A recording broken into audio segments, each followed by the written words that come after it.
Hello, everyone. Welcome and thank you for joining us here at the Pro Football Hall of Fame Village, one of the most distinctive business addresses in Northeast Ohio, and I think a fitting place to talk about what it takes to win in business transitions. Before we get into it, let me tell you what this session is not. This is not a sales pitch. There is no high pressure close at the end. What you're about to receive is the same level of information that business owners and buyers typically pay consultants for in condensed, practical form. Here's the context that frames everything we're going to discuss today. Right now, there are approximately 2.3 million businesses listed for sale in the United States. The Canton market's sweet spot in the businesses where financing is easiest, buyers are most active, and deals are most likely to close. It sits between $350,000 and $1.5 million in transaction value. And on average, a well-prepared, properly priced business in this market closes in about 8 months. Those three numbers tell a story. There is enormous supply in the market. There is an identifiable window of value where everything works, and it doesn't happen overnight, though it takes planning and process. In the next 45 minutes, we're going to pull back the curtain on that process for 4 different groups in this room: business owners thinking about an exit, entrepreneurs thinking about buying a business, professionals who want to build referral partnerships with us, and people who might want to build a career in this field. Let's get started. Let me tell you a little about who we are and what we do, because it matters to how you use us. Transworld Business Advisors is one of the largest business brokerage organizations in the world. Hundreds of offices across the US and internationally. Our Canton office serves Stark and Columbiana counties and is headquartered right here at the Pro Football Hall of Fame Village. When you meet with us, this is where you come. We serve 3 distinct groups of clients, and all of our work is handled with strict confidentiality from the first conversation. For business owners ready to transition, we provide certified business valuations, and we take businesses to market in a way that protects your employees, your customers, and your competitive position. Nobody finds out your business is for sale until you want them to. For entrepreneurs looking to buy, we help you identify, evaluate, and acquire businesses that match your financial profile, your skills, and your personal goals. We bring you into the market the right way with an NDA, a buyer pre-qualification, and a clear process. For professionals considering brokerage or a referral relationship, we offer both. Whether you want to join our team or simply refer clients and stay informed, there's a path for you here. The common thread across everything we do is this: we don't just facilitate transactions. We advise on one of the most significant financial events in a person's life. That responsibility is something we take seriously. As we say here, we honor the past and inspire the future. Today's session is organized around 4 tracks, because the room almost always contains 4 different types of people, and each of you needs something different. Section 1 is selling your business, how to determine what it's worth, how to prepare it, how the process works, and what your options actually are. If you own a business and you've ever wondered what it would take to sell it, this section is for you. Section 2 is buying a business.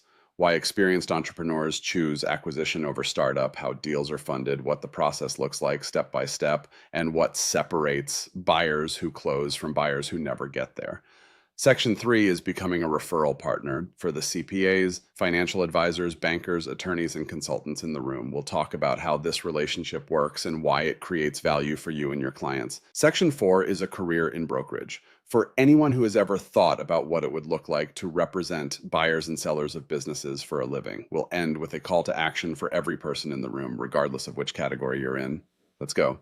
Section 1, selling your business. I want to start here with a number that stops most business owners cold when they hear it. Only about 5% of small business exits are completed as sales. The rest, the vast majority, close their doors, transfer within a family without a proper valuation, or simply wind down. That's not because those businesses weren't valuable. It's because the owners didn't know what they had, didn't plan far enough ahead, or didn't have the right team around them.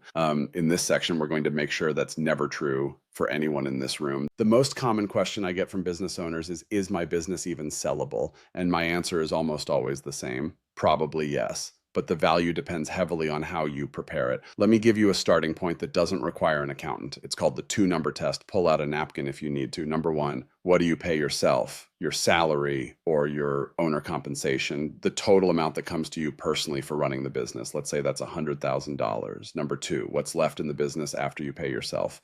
The profit that remains. If you pay yourself $100,000 and there's $100,000 left over, that's another $100,000. Add those 2 numbers together. That's your SDE. your seller's discretionary earnings. In this example, $200,000. Now multiply that by a number between 2.5 and 4. That's the range of multiples that Main Street businesses typically trade at. So $200,000 in SDE at a 3x multiple is a $600,000 business. That's a real number. That's what a buyer would pay, and what an SBA lender would finance. Now, what makes a business qualify for SBA financing? Because SBA financing is what makes 90% of Main Street deals possible.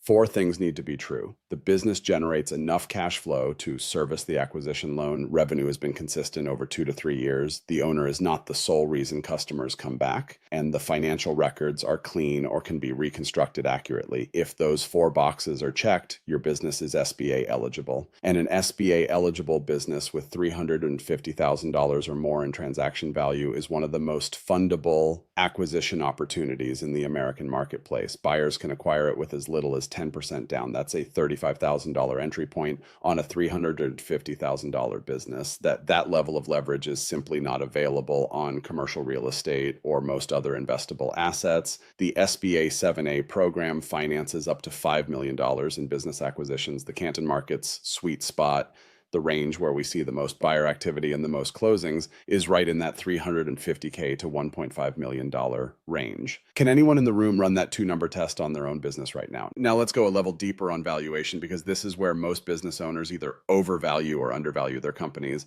and both errors are expensive. The multiple method is the dominant valuation methodology for Main Street businesses under about $5 million. The buyer takes your SDE and multiplies it by a number that reflects how strong, stable, and transferable the business is. Here's how those multiples break down: 1.5x to 2x.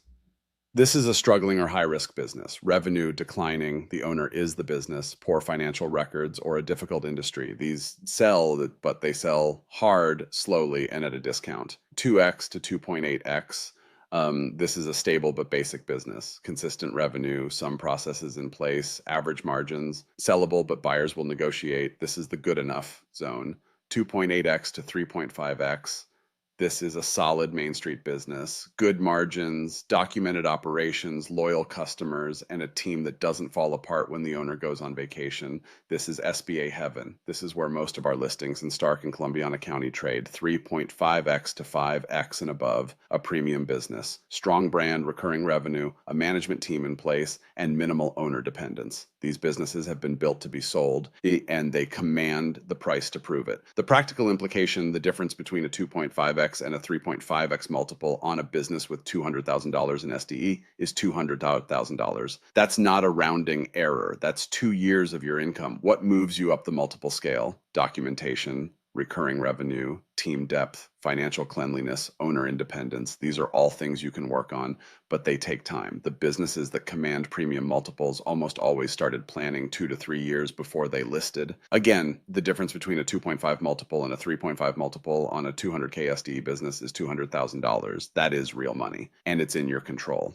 Here's the hard truth about exit timing. Most owners start thinking about selling about 18 months too late. They wait until they're exhausted or until a life event forces their hand, and then they try to sell a business that isn't ready, and either get a bad price, a bad deal, or no deal at all. The optimal preparation window is 12 to 36 months before you want to close. Let me walk you through the 6 preparation priorities in order. Number 1, clean up the financials. Start now. 3 years of consistent, accurate P&Ls are the foundation of every business sale. Separate personal expenses from business expenses. Reconstruct any legitimate add-backs, owner perks, one-time expenses, non-cash items properly and documentably. Get your books ready to show to someone who will scrutinize them. Number 2, reduce owner dependence. If the business only works because of you personally, your relationships, your expertise, your presence, buyers either pay less or walk away. Document your processes. Cross-train key staff. Let the business prove it can run without you in the room. Question: if you left for 30 days tomorrow, would your business generate its normal revenue? Number 3, lock in your key people. Buyers are often buying your team as much as they're buying your revenue. Identify who is truly essential and consider retention agreements with performance incentives. A stable, experienced team is a major value driver that gets overlooked until it's gone. Number four, grow revenue consistently. An upward revenue trend increases your multiple. A declining trend, even one bad quarter, raises questions that buyers and lenders will ask repeatedly during due diligence. If you know you're selling in 3 years, this is not the time to coast. Keep pushing. Number five, get a valuation first. Owners who get a professional valuation before listing are dramatically better negotiators. You know your floor. You can price strategically instead of emotionally. We provide certified valuations, and most owners are genuinely surprised by the result. Number six, plan your transition role.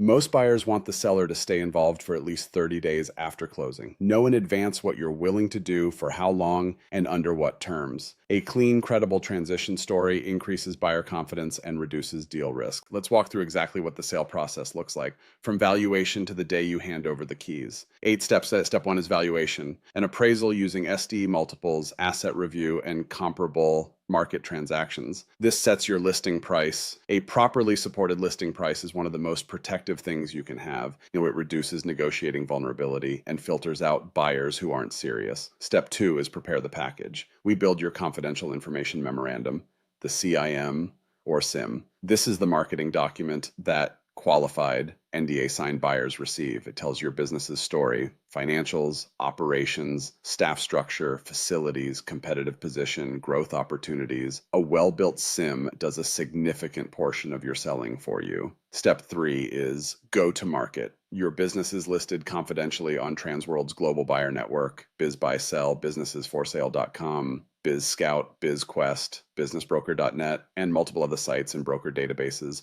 all without public exposure. Your name, your address, and your employees never appear. Buyers see the category and financial profile, not the identity. That confidentiality is sacred. Step four is qualify buyers. Every interested party signs an NDA and completes a buyer profile before receiving any details. We are looking for financial suitability, relevant background, and genuine intent. We protect your time. Step five is offer and negotiation. A qualified buyer submits an offer and acceptance agreement. We negotiate the terms, price, structure, any seller note, and any other provisions. Getting this right matters enormously. Step six is due diligence. The buyer verifies everything: financials, operations, contracts, key relationships, equipment, leases. This is where most deals that fail.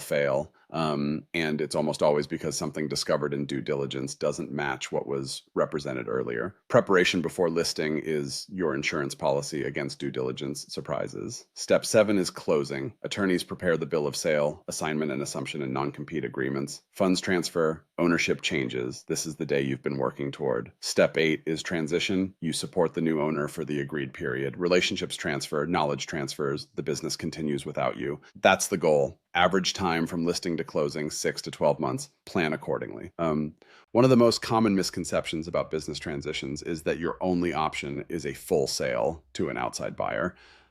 That's not true. There are 6 distinct paths, and the right one depends on your goals, your financial needs, your timeline, and your legacy priorities. A full sale to a third party is the most common path and often produces the highest immediate cash at closing. You sell 100% and exit on an agreed timeline, best for owners who want a clean break and maximum near-term liquidity. A partial sale or recapitalization lets you take chips off the table, sell a majority stake, while retaining a minority interest. The buyer grows the business and your remaining equity increases in value. This structure is common with growth-oriented buyers and private equity, but it still can work well with small businesses. Yeah, you participate in the upside without carrying all the risk. A family or management transfer keeps the business in the building. Sell to a child, key employee, or management team. These structures almost always involve a seller note, earnout, or life insurance trigger because internal buyers rarely have full cash. This requires realistic valuations and careful planning. Family dynamics and business dynamics are both in play. Seller carry or owner financing means you act as the lender. The buyer makes payments to you over time. This is often used when a business doesn't fully qualify for SBA financing or when the seller wants installment income. It carries more risk and requires rigorous buyer vetting. A gradual transition or earnout ties a lottery portion of the sale price to post-closing business performance. This protects buyers from paying for revenue growth that hasn't happened yet, but also puts the seller at the disadvantage of not having control of the performance metrics themselves required to see the future payments. Gifting or estate transfer shifts ownership to family with little or no payment. The primary motivation is legacy preservation rather than liquidity. This requires a certified valuation for IRS purposes. Gift tax and estate tax implications are significant. The key message here is this: the best path for you is probably not the same as the best path for your neighbor. We help you evaluate all 6 options or combinations against your specific circumstances. Now, let's get tactical for a moment, because the words you use in a business listing matter enormously, and most sellers and their brokers get this wrong, get the language wrong, and you are wasting marketing. Here's what works: phrases that signal transparency and buyer confidence, verifiable financials or good books and records. This is gold. It signals that what you're claiming can be proven, which dramatically increases buyer engagement and lender confidence. SBA pre-qualified, if your business qualifies, say so. This tells a buyer that the financing path is already proven out. It removes one of the biggest barriers to making an offer. Absentee or semi-absentee run, if true, this dramatically expands your buyer pool. Buyers who can't leave their current job to run a business full-time are looking specifically for this phrase: that staff and management in place and training and support provided. These reduce transition risk in the buyer's mind. They signal a business that doesn't fall apart at the ownership change. An owner is retiring or Health Force's sale. Counterintuitively, these motivations reassure buyers. They explain the sale without suggesting the business is in trouble. The advertising strategy is equally important. Include specific geographic context. Always include a price. No price means no serious inquiry. Include financial summary data. Even general revenue and cash flow ranges dramatically increase engagement. And include as much information as you can. Buyers skip vague listings.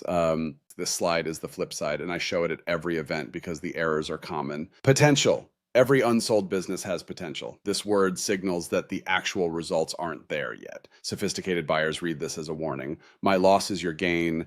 Must sell.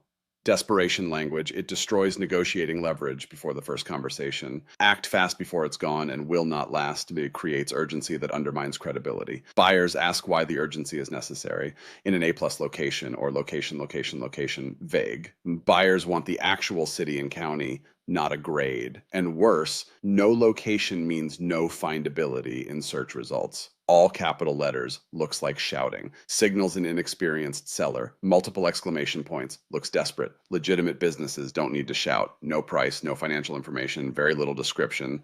The trifecta of a listing that will be passed over by every qualified buyer. Here's the operating principle. Qualified buyers are sophisticated people. Many of them have looked at 20 or 30 businesses. They can read a listing the way a doctor reads a chart. Amateur listing language filters them out instantly, which means the only people who call are unqualified, tire-kicking, and wasting everyone's time. Write your listing for the buyer you want, not the buyer you'll accept. This marks the end of our first section. Let's take a quick break and pick up on buying a business in the mergers and acquisitions marketplace when we resume. See you in a minute.